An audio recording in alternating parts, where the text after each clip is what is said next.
beloved Boss Mike Cervera.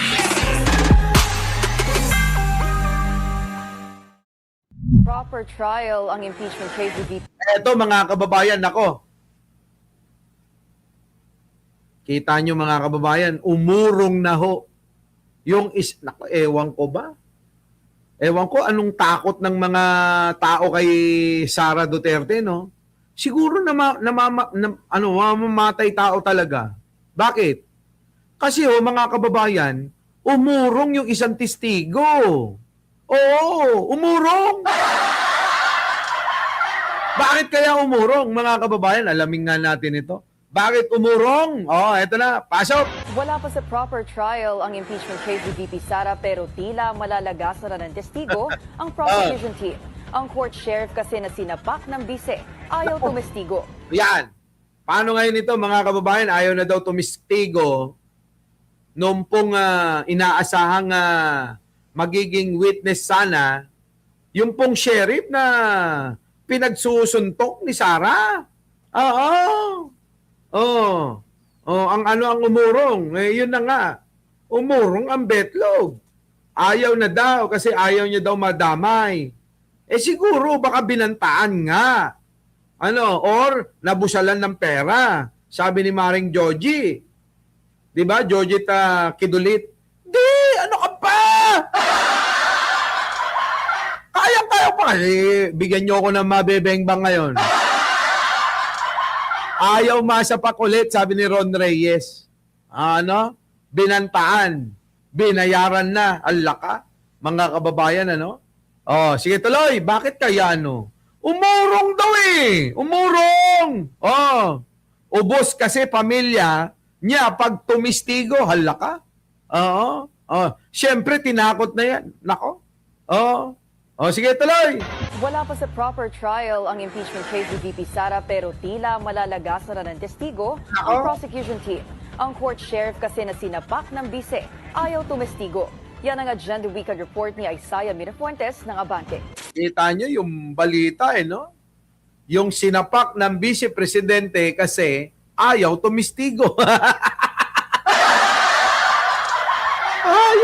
Ayaw daw tumistigo, mga kababayan, Ito na. Hindi pa man umuusad ang impeachment trial, tumanggi na ang humarap sa impeachment Nako. court si Abe Andres. Nako. Ang court sheriff na sinapak ni VP Sara noong 2011, panahong mayor pa siya ng Davao City. Nako. Nakatakda pa naman sanang ihayag ni Andres ang posibilidad ng umano'y pagiging bayolente ng bise. Nako. Kabilang siya sa mga testigo ng prosekusyon sa Article 4 ng impeachment, Oh. kaugnay sa grave threats. Nako, paano kayo nito? Bawas na ng testigo. Siyempre, gagawin ng mga DDS dito, alam nyo? Magdidiwang yung mga yan. Akala mo talaga, panalo na agad sila. Dahil, palalabasin na, wala ng testigo. Sila Luistro, wala ng testigo. Ayan, kasi, ganun yung mga yan di ba, mga kababayan? Sige, tuloy. Sa kanyang pahayag, sinabi ni Andres na ayaw niyang makiisa sa anumang issue na may kinalaman sa politika. Ayan na, natatakot na mga kababayan si Abe Andres. Sige tuloy. Nako, grabe ito. Ako mga kababayan anong kinatatakot mo? Anong meron ba kasi? Sasabihin mo lang naman yung totoo. Huwag kang magsisinungaling para walang magalit sa'yo, di ba? Ang problema kasi, kaya may nagagalit sa mga taong tumitistigo o nagsasalita, tulad ng mga nasa media, mga vloggers, kaya yan, maraming nagagalit sa kanila kasi maraming kasinungalingan na sinasabi. Pero kung magsasabi ka lang ng totoo, mga kababayan, walang magiging problema Walang magagalit Basta, magsasabi ka lang ng totoo. Ang problema, baka hawak na nga raw yung pamilya niya. Sabi ni Doris Usamis, baka hawak na nga yung pamilya. J. Ram, ito na. Boss Mike, hawak ni Buday ang pamilya niya. Putangina. Meron din daw siyang posisyon sa Supreme Court bilang Human Resource Management Officer. Noon pa man daw, tikom na siya sa nangyaring pananapak ni Duterte. Pero ayon sa Kita nyo, no? Ako tingin ko dun natakot na ho kasi nga mamamatay tao yung pamilya ni Sara, di ba? Tuloy. prosekusyon, hindi ang dating sheriff ang masusunod, kundi ang impeachment court. Ang pagkakaalam po natin ay once the court issues subpoena Yan. or invitation, mukhang yung ating choice whether to appear or not would not no longer be will no longer be relevant, no? Hindi na natin pag-uusapan yun. Ganun pala yun, Hoyas, malamang, natakot sa EJK. The man from Cavite. Kasi ganito yun, mga kababayan. So, ibig sabihin, hindi pala usapin yun. Kaya ayaw mo, kay gusto mo na tumistigo kung ikaw ay sasabpinahan ng korte para dumalo ka, wala kang magagawa. Nako, naipit patuloy yung nananahimik na, no? Oo. Pero kasi, bilang ikaw ganun pa rin, resource person ka nga kamo ng Supreme Court. Wala na. Pag ikaw sinabpinahan, wala ka talagang magagawa. Dumating ka, kung hindi makukontempt ka. Yun pala yun. So, huwag kayong magdiwang mga DDS, dahil lang dyan. Kayo pa naman agraraman. Konting tagumpay nyo lang, konting mapabor lang sa inyo, kayo feeling nyo Pasko na araw-araw, bagong taon na araw-araw, Ganun yung mga DDS ngayon, hindi pala kayo dapat magsaya kasi maaari na ipatawag pa rin. Sino yung sinapok ni Sara Duterte? Diba, Gina G? Correct, sagutin niya lahat ang paratang. Dapat ingatan nila si Kuya Ram, boss. Yun na nga, agraraman, nagigitakot. Nako. Kayo, ano masasabi nyo dyan? Paki-comment naman, mga kababayan. At maiba na tayo. Nako, mga kababayan, ang Manong Bongbong natin, nagsalita na, hala ka. Eto na, tuloy. Naman si Pangulong Ferdinand Marcos Jr. ng matinding pag-aalala sa sunod-sunod at trahedyang kinasasangkutan ng mga kabataan. Kita nyo Ito ihambing ninyo, Kuya Maki, live tayo, Kuya Maki.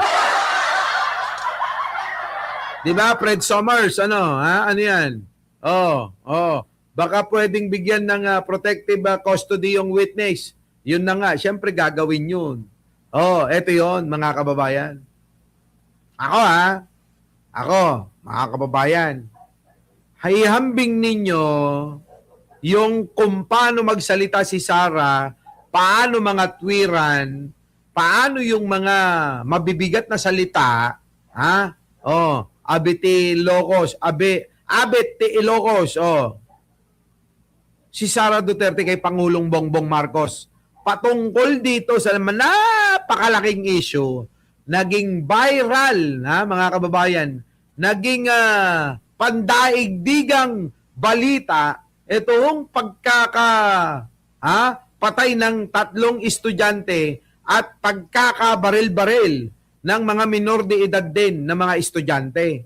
Ay naku mga kababayan ko, ito nag-viral, narinig na ho natin yung salita ni Sara. Na nagmukhang tanga nga kung ano-ano sinasabi. Mukha na nga lalaking bakla. Mukhang boksingerong bakla. Arwin Lucre. Ewan ko ba? Eto, pakinggan natin yung mensahe ni Manong Bongbong. At naglatag ng mga hakbang upang higit silang maprotektahan. Yan. Ayon sa Pangulo, mahalaga ang buhay ng mga kabataan. Correct. May report si Brigada Maricar Sargan. Ayan na. Brigada mo. Yan na. Matapos ang magkakasunod na insidente ng karahasan sa eskwelahan tulad ng pamamaril sa Tacloban City, pananaksak sa paaralan sa Cavite at pagkamatay ng 2 student athletes sa isang team building activity. Nako. Nagsalita si Pangulong Ferdinand Marcos Jr. sa isang vlog. Nako, tinurobos na ni lahat ng mga kababayan, ano? Kuya Maki, ni lahat na, Andre Bares, Diyos ko, ni lahat mga kababayan. Sige, tuloy. Hindi lamang daw bilang isang Pangulo, kundi bilang isang ama.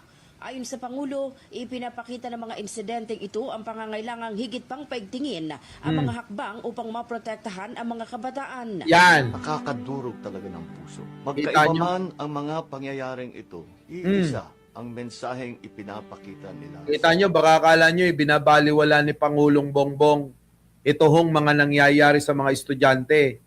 Durog na durog po ang puso ni Pangulong Bongbong Marcos dyan. Dangan po dangan lang, napakarami talagang mga asikasuhin ni Manong Bongbong natin. Tulad niyan, aalis na naman. Pupunta na naman ng Canada si Manong Bongbong, sa Vancouver. Magkita-kita tayo ron.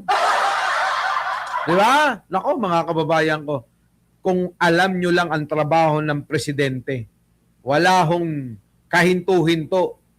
Lalo itong usapin ng mga flood control. Si Manong Bongbong, hands-on mga kababayan. Hands-on. Tuloy. Manong Bongbong.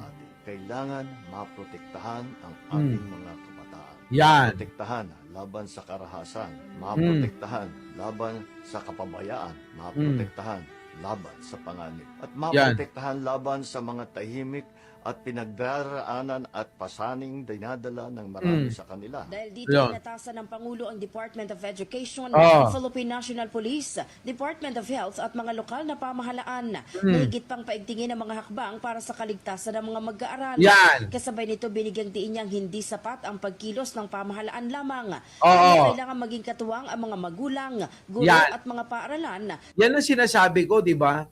Kailangan tulong-tulong. Number 1 kasi mga kababayan, yung nanay, tatay Yung mga lumuwal no? Yung mga nagbengbangan para mabuo yung bata Sila dapat ang nangunguna dyan Tama ba mga kababayan? Alam nyo, mga kababayan ko, ang para sa akin opinion ko lang ito. Ang pinaka-unang dapat nasisihin o parusahan, dapat yung mga magulang Di ba, mga kababayan? Ay, bato-bato sa langit ang tamaan, huwag magalit. Totoo naman Maraming mga magulang nang bumetsot-betsot lang. Umungol-ungol lang, di ba? Kumadyot-kadyot lang. Di ba? Inuto-uto yung babae, ipapasok ko tuling. Huwag, baka mabuntis ako, ikikis-kis ko na lang. Sige kiss-kiss lang kiss-kiss lang Ay, wala na mga kababayan. Yung kiss-kiss, hindi na nila namalayan, naipasok na ng bombo Magugulat ka na lang, sabi ng babae, isagad mo, Ling! Ang tao pa ko Aray ko! Di ba? Kuya Maki, shoutout. Shoutout ka sa biyanan niya, birthday daw ngayon. Sa biyanan ni Kuya Maki, wala pong iba, mahal na mahal ho kayo ni Kuya Maki. Yung biyanan po ni Kuya Maki na nandiyan dyan sa Las Vegas. Si Mami Adora, yun! Happy birthday po Yan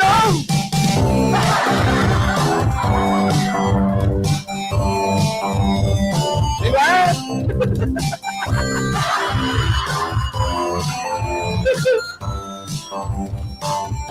Happy birthday po! Real talk tayo! Ewan ko sa inyo. Alangan naman hindi kayo nabiktima ng ganyan, kayong mga babae. O kayong mga lalaki, hindi nyo ba ginawa yon? Totoo naman, di ba? Totoo yun. Putik na yan.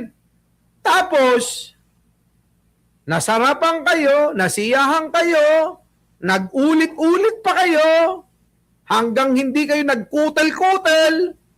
Ano? Ayan, nabuo. Tapos, nung nabuo, di ba? Oh, yung responsibilidad ninyo. Real talk tayo. Yung responsibilidad ninyo sa mga anak ninyo, sa mga supling ninyo, sa mga resulta ng kalibugan nyo. Hindi, oo. Pag kasi, mga kababayan, pinabayaan yung bata, resulta ng kalibugan. Pagkaho, minahal yung mga bata, resulta ng pagmamahalan. Di ba, mga kababayan ko? Tama, mali?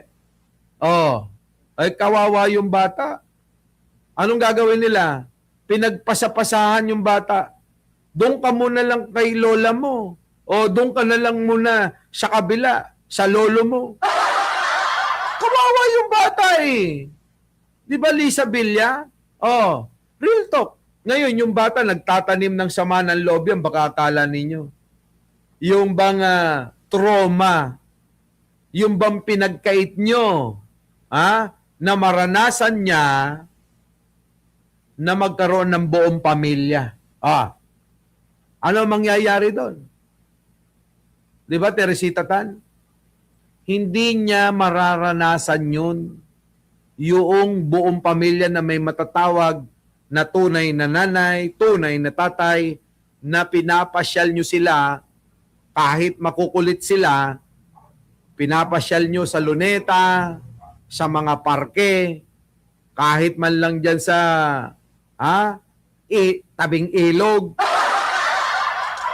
Di ba no? Doris Osamis. Grabe no? Georgie, Oh.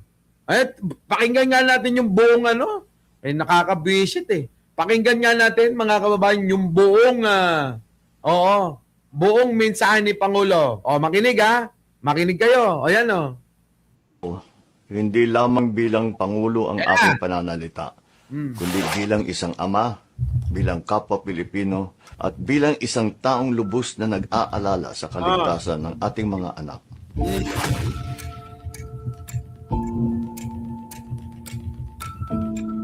Sa mga nakaraang linggo, nasaksihan ng ating bansa ang ilang nakakalungkot at nakakapangilabot na trahedyang kinasangkutan ng mga kabataang Pilipino. Sa Tacloban, may mga buhay na nawala at madami ang nasaktan sa isang nakagigimbal na insidente, ang pamamaril sa loob ng paaralan na kinasasangkutan ng mga estudyante. Sa Cavite naman, 2 insidente ng paggamit ng patalim at pananaksak sa loob ng paaralan ang naitala sa loob lamang ng 1 linggo. Ayon sa mga paunang ulat, posibleng may kaugnayan sa bullying ang mga pangyayari. Isang bagay na kinakaharap ng maraming kabataan ngayon. Di ba? Teresita Tan, Leia, 27 MD, Monet, Cereza Force. Grabe, no? Sige. Pangulong Bongbong, banatan mo, seryoso tayo. Tuloy pa rin ang investigasyon. Ilang araw lamang bago nito, 2 mahuhusay na student-athlete naman ang nasawi sa pagkalunod habang nasa isang team building activity. Ang kanilang pagpanaw ay nagdulot ng matinding dalamhati at pati na rin galit, hindi lang sa kanilang pamilya, kundi sa marami nating kababayan. Nakakadurog talaga ng puso. Magkaiba man ang mga pangyayaring ito, iisa ang mensaheng ipinapakita nila sa atin. Kailangan maprotektahan ang ating mga kabataan. Maprotektahan laban sa karahasan. Maprotektahan laban sa kapabayaan. Yan, kita nyo? Laban sa kapabayaan. Mary Pinoces, ganito yon. Disagree daw siya. Hindi lahat araw-araw tabi. Kasi kahit hindi mo man katabi yung anak mo, 'di ba? Meron namang mga komunikasyon. Kausapin natin na masinsinan. Ako rin naman Yung mga anak ko hindi naman lumaki ng lagi akong kasama. Alam niyo ang ginagawa ko bago ko matulog, tatawagan ko sila isa-isa. Kakausapin ko. O lagi ko sinasabi, nandito ako, tatay niyo ko. Di ko kayo papabayaan, anumang maging problema, magsabi lang kayo. Basta laging magdadasal. Huwag makakalimot. Piliin laging maging mabuting tao. Ganun mga kababayan. Kahit wala kayo sa tabi nila, bigyan nyo ng oras makipag-usap sa kahit na anong paraan. Di po ba? Oh, yan yun eh. Di ba, Alicia Duran? Oo, mga kababayan, ganun. Di ba? Sarap kaya maging ay oo. No, lahat yan mga kababayan ko. Pinipilit ko talaga na kung ano yung magagawa ko para sa kanila kahit malayo ako. O katulad niyan, kita nyo, wala yung mga anak ko rito. Bihira lang na ako ipuntahan. Kung hindi pa ako magsiset na, tara, tayo, mag-dinner. Tara, punta tayo ng Europe, doon tayo, Di ba? Mga kababayan ganun. Sikapin ninyo. Huwag niyong gawing excuse yung malalayo kayo. At kapag ka napalaki nyo ng maayos yung anak nyo, ibig sabihin mga kababayan, kayo po ay isang ulirang magulang. Kahit na kayo'y mag-isa lang kayo, single dad, single mom. Ganon. Di ba? Pero masarap niyan, mga kababayan, kung single mom ka, maghanap ka ng single dad. Kung single dad ka, maghanap ka ng single mom. Diba? Bumuo kayo ng pamilya. Ganon, oh. Buo kayo ng pamilya. Diba? Diba, no? Masarap kaya yun. Nasaan na si Mary Pinoses? Ganon. Ako saludo ko kay Mary Pinoses. Bakit? Biruin mo na pala kayong anak ng maayos, eh. Kaya nga lagi kong sinasabi, kapag bumabati ko ng Father's Day, ano niyo kung anong bati ko? Happy Father's Day sa mga tatay. At sa mga nanay na nagpapakatatay. Ganun ako eh. Kasi alam ko na maraming ganun. Maraming nanay na siyang sumasalo sa pagiging tatay sa anak. Tama? At marami din naman na mga tatay na nagiging nanay sa kanilang mga anak. Kaya yung mga single dad, batiin nyo din ng Happy Mother's Day. Di ba? Kasi nagpakananay sila kasi yung mga asawa o iba-ibang mga kwento may kwento na nasa ibang bansa, ibang kwento yon. May ibang kwento naman na sumama kay kumpare. Di ba? Ibang kwento yun, iniwan na sila. Wala na yung nanay, iniwan na yung anak dun sa lalaki. Sumama dun sa driver. Di ba? Yun.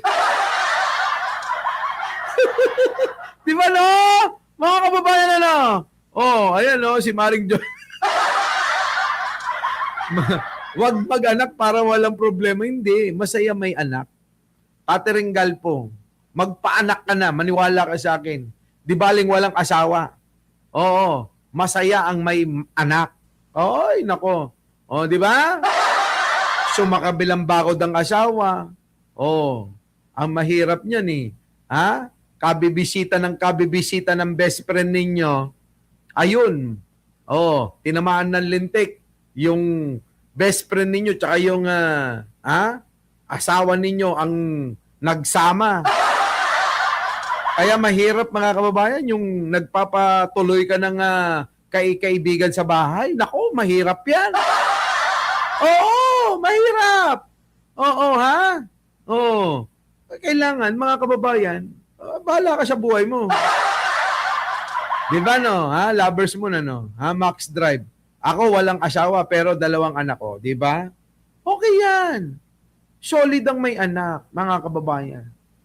Piliin nyo na maging mabuti rin sa mga anak ninyo. Ituro nyo yung tama. At gawin yung tamang pagdidisiplina. Ganon. Boss Mike, looking ako ng single mom na walang... Loko! Single mom na walang anak. Ano ka ba? Alam mo, Odek, Mercado, papayuhan kita. Pag nagmahal ka ng single mom, kung ano yung pagmamahal mo doon sa nanay, ganun din sa anak. Ituring mo na totoong anak mo. Para hindi magkaroon ng, alam mo yung nakatulong ka, di ba? Yung bata na hindi mo na totoong anak pero itinuring mong anak, ibibless ka ni Lord.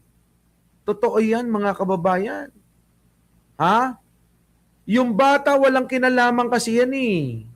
Walang alam yan. Nung nagbetsutan, yung nanay at tatay niya, wala siyang alam dun. Di ba? Bigla na lang siya lumabas. Pero mga kababayan, ikaw na nakakaunawa, nagmahal ka ng single mom, dapat yung pagmamahal mo sa anak ay tunay na anak. Kasi ikaw na yung magiging kasama, ikaw na yung magiging gabay niya at kikilalanin na tunay na ama. Ang pagiging ama, hindi ho dahil sa dugo lang, kung hindi dahil sa pagyakag mo, pag-akay mo sa tagumpay niya. Yun. Yung iba kasi ang katwiran, hindi ko naman tunay na anak yan, gago ka pala eh. Bakit mo binechot-bechot yung nanay? Alam mo namang single mom, alam mo nga wala na nga kasama sa buhay na asawa. Oh, di ba? Wala nang katuwang sa buhay na asawa. Pumasok ka ngayon sa buhay niya. At alam mo naman na may anak. Okay lang sana kung tinago, magalit ka. Kung hindi naman tinago, nakita mo naman, eto, anak ko to. Turing mong anak mo. Di ba? Ang problema sa mga lalaki, nung nanliligaw mga kababayan, may regalo pa dun sa anak. Iba yung regalo sa ina, iba yung regalo sa anak. Nung naging sila na, nagbabago na eh.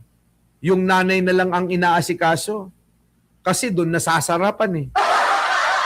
Yung anak, iba na yung trato. Kasi nasa isip, hindi naman ako yung ama mo. Mali. Mas higit mong gawin yung pagiging ama sa kanya. Kasi nga pinagdamutan na siya. Tapos pagdadamutan mo pa, wala kang kwenta. Libog lang yung gusto mo.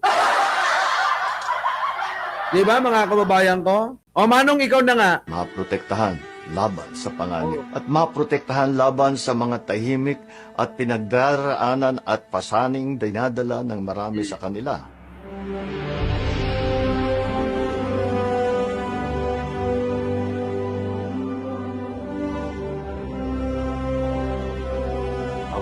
Grabe, no, mga kababayan, si Pangulong Bongbong, naiiyak ako pagka ganyan eh. Diba? Naiiyak ako pagka ganyang mga mga mensahe niya. Ewan ko kung ako lang, lesson talaga ang stress mo. Hey, naku, ewan ko, Alicia Duran, J-Ram, kandungin. Uy! Wag naman kayo yung mga lalaki. Parang awa nyo na. Kapag ka naman single mom, tapos may anak na babae, wag nyo mumolestyahin. Diba? Yung iba kasi, putik na yan, iniisip, dalawa ang bebeng-bangin ko rito eh. Wag ganun, puro kalibugan yung iniisip nyo eh. Isipin ninyo, alam nyo yung mga ganyang mga bata, pag napalaki nyo ng tama, pag nadisiplina nyo ng tama, pag binigay nyo yung totoong pagmamahal ng ama ng tama, mga kababayan, yung mga bata na yan na mga pinalaki nyo, silang higit na pagtanda natin, sila yung magbabalik ng pagmamahal. Maring Linda, totoo yan. Oo. Di ba? Oo. Di ba mga kababayan? Yun, mga kababayan. Kaya, alam nyo na. Oh, di ba? Bang klase. Our beloved Boss Mike Cervera.